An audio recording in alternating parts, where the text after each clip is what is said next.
প্রিয় ভিউয়ার্স, গত ভিডিওতে সেন্টেন্স সম্পর্কে আলোচনা করেছিলাম। তো আজকে আবার সেন্টেন্স সম্পর্কে আলোচনা করব।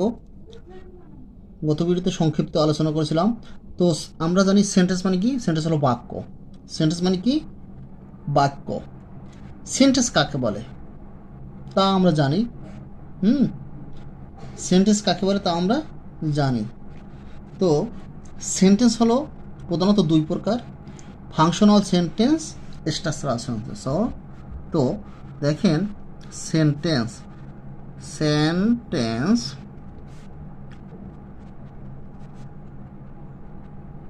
Sentence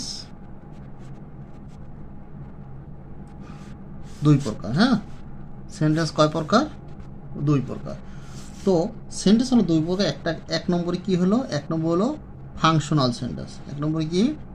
functional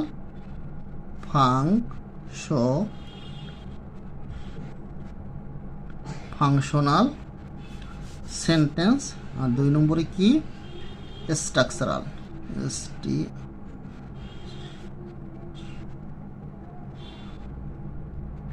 structural. একটা হলো ফাংশনাল সেন্টেন্স আর একটা কি? Structural sentence. ঠিক আছে বন্ধুরা?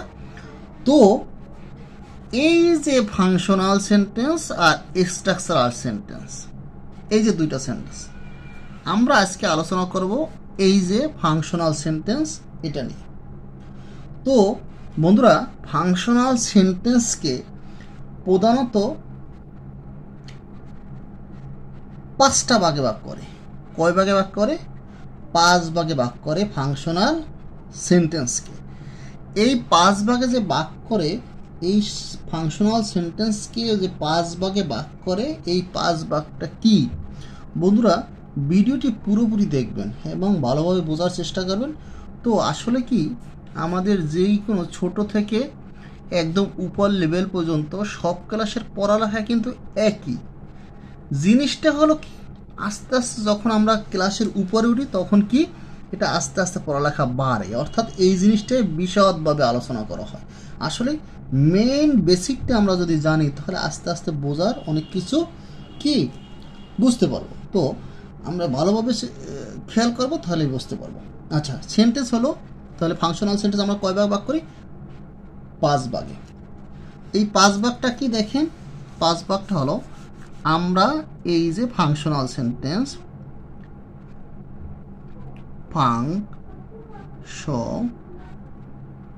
ফাংশনাল, এই ফাংশনাল সেন্টেন্সকে আমরা কয় ভাগে ভাগ করি? 5 ভাগে। এই 5 ভাগটা কি? এক নম্বরে হইল অ্যাসার্টিভ সেন্টেন্স।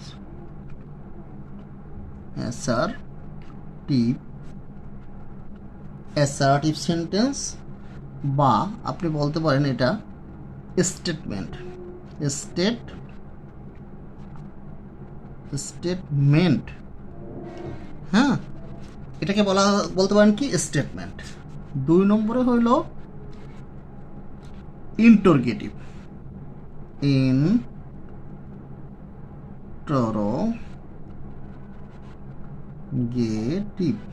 ইন্টারোগেটিভ, হ্যাঁ, বা এখানে আপনি কোশ্চেনও বলতে পারেন। তাহলে অ্যাসার্টিভ সেন্টেন্স বা স্টেটমেন্ট, ইন্টারোগেটিভ বা কোশ্চেন। 3 নম্বরে আপনি বলতে পারেন ইম্পারাটিভ। কি বলতে পারেন?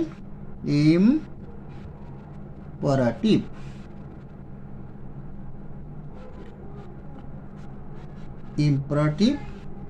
বা এখানে কয়েকটা জিনিস বলতে পারেন। ইম্পারাটিভ বলতে পারেন, কমান্ড বলতে পারেন, রিকোয়েস্ট বলতে পারেন, অ্যাডভাইস বলতে পারেন, এখানে বিভিন্ন রকম বলতে পারেন। তো ইম্পারাটিভ সেন্টেন্স, হ্যাঁ, বা কমান্ড সেন্টেন্স, আমি সংক্ষেপে লিখতে দিই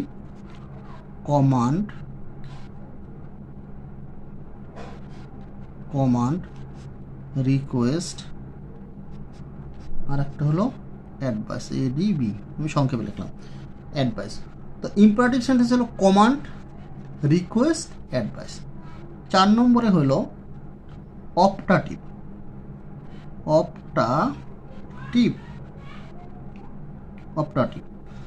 5 নম্বরে হলো এক্সক্লামেটরি,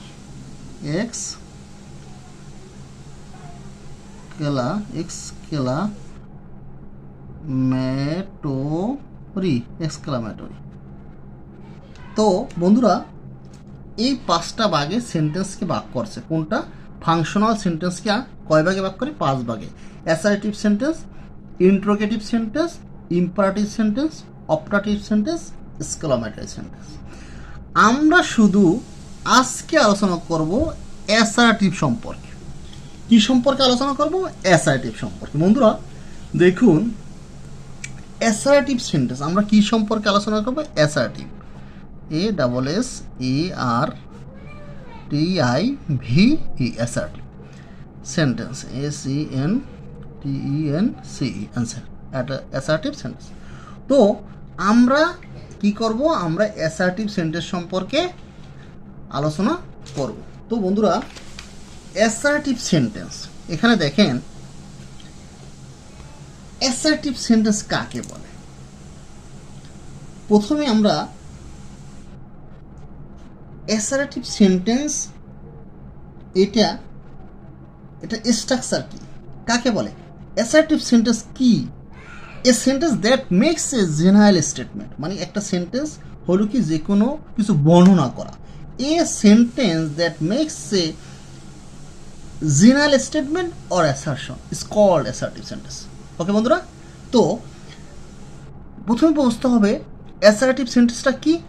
অ্যাসার্টিভ সেন্টেন্স হলো যে কোনো কিছু বর্ণনা করা, যে কোনো কিছু বর্ণনা করার নাম কি? Assertive sentence. এখন এই যে অ্যাসার্টিভ সেন্টেন্স কীভাবে গঠিত হয় দেখেন বন্ধুরা, আমি এখানে স্ট্রাকচার লিখতেছি,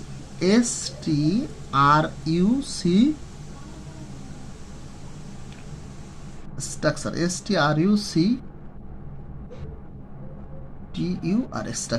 এখানে স্ট্রাকচার, অ্যাসার্টিভ সেন্টেন্সের স্ট্রাকচারটা কি? প্রথমে হবে সাবজেক্ট, প্রথমে কি? Subject plus verb plus object plus preposition যদি থাকে, হইতে পারে না হইতে। আচ্ছা, তাহলে subject plus verb plus object plus preposition, এগুলো কি? এগুলো হলো অ্যাসার্টিভ সেন্টেন্স। অ্যাসার্টিভ সেন্টেন্স কি থাকবে? সাবজেক্ট থাকবে, ভার্ব থাকবে, অবজেক্ট থাকবে, আর থাকবে কি? প্রিপোজিশন। এখন অ্যাসার্টিভ সেন্টেন্সটা কি? যেই কোনো কিছু বর্ণনা করা। যেভাবে আপনি যদি বলেন Dhaka is the capital city of Bangladesh, Dhaka বাংলাদেশের কি? রাজধানী। তো এখানে একটা বর্ণনা করা হয়েছে। যেভাবে মনে করেন আমি কিছু এখানে আবার আরেকটা জিনিস বলি, সেটা হলো অ্যাসার্টিভ সেন্টেন্স আপনার যে কোনো বাক্য, হ্যাঁ, এই যে অ্যাসার্টিভ সেন্টেন্স বর্ণনা, এখন বর্ণনা করা এটা 2টা ভাগে ভাগ করে। আবার অ্যাসার্টিভ সেন্টেন্স কয় ভাগে ভাগ করে? আবার 2 ভাগে ভাগ করে। একটা হলো আপনার, একটা হলো কি? Affirmative sentence. দেখেন, একটা হলো অ্যাফার্মেটিভ,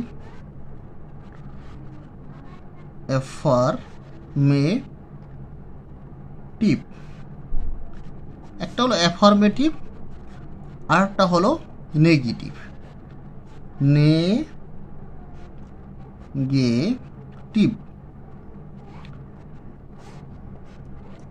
এই অ্যাসার্টিভ সেন্টেন্সকে কয় ভাগে ভাগ করে? Affirmative sentence, negative sentence. দেখেন অ্যাফার্মেটিভটা কি, মানে এটা হলো, এর বাংলা অর্থ হলো হা বোধ। আমরা যে কোনো বাক্যকে যদি ইয়েস উত্তর দিই, ইয়েস, তাহলে এটা হলো অ্যাফার্মেটিভ। আর যদি নেগেটিভই আমরা কি দিয়ে বলতে পারি?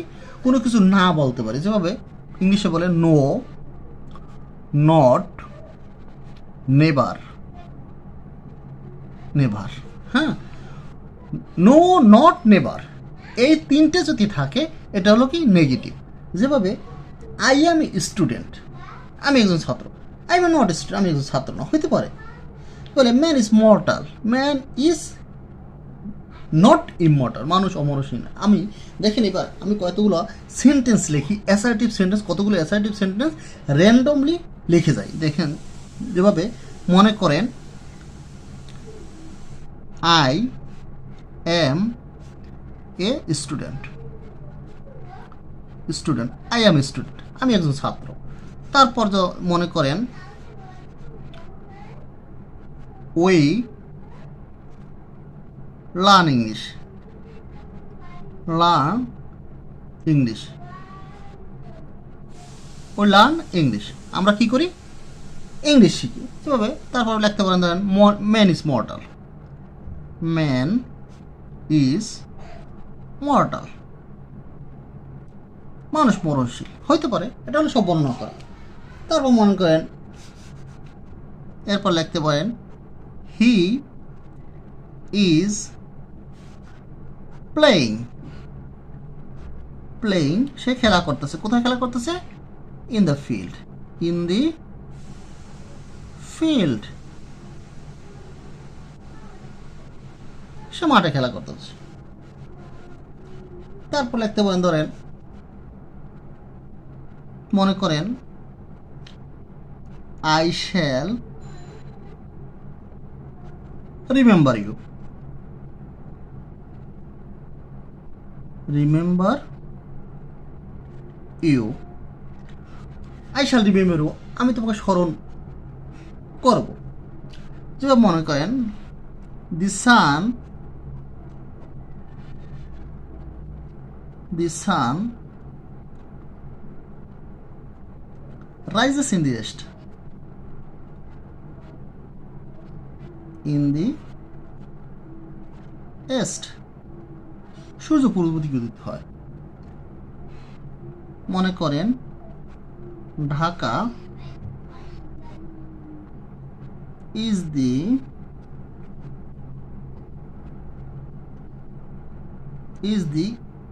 Capital city, Dhaka is the capital city. বন্ধুরা, এই যে বাক্যগুলো আমরা লিখলাম, সেন্টেন্সগুলো লিখলাম, এই সেন্টেন্সগুলো হলো কি অ্যাসার্টিভ সেন্টেন্স। এই অ্যাসার্টিভ সেন্টেন্স হবে ম্যান ইজ মর্টাল, আমি যদি এটাকে আবার নেগেটিভ বাক্যে পরিণত করি তখন কি হয়? ম্যান ইজ নট ইমমর্টাল, মানুষ অমরশীল নয়।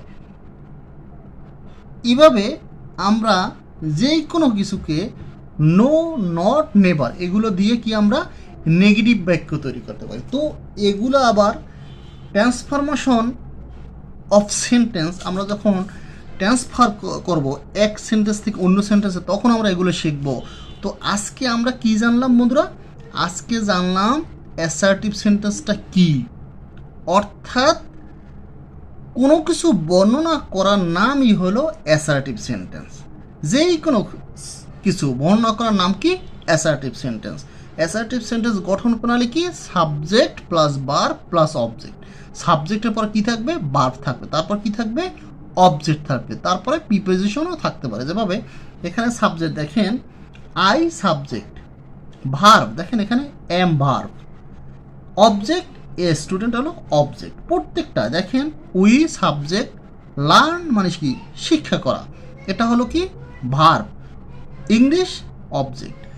ম্যান ইজ দেখেন ম্যান হলো সাবজেক্ট, ইজ হলো অক্সিলারি ভার্ব।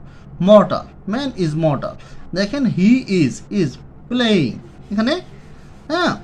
তো প্রত্যেক জায়গায় সাবজেক্টের পরে ভার্ব, তারপর অবজেক্ট, তো তারপর হলো প্রিপোজিশন।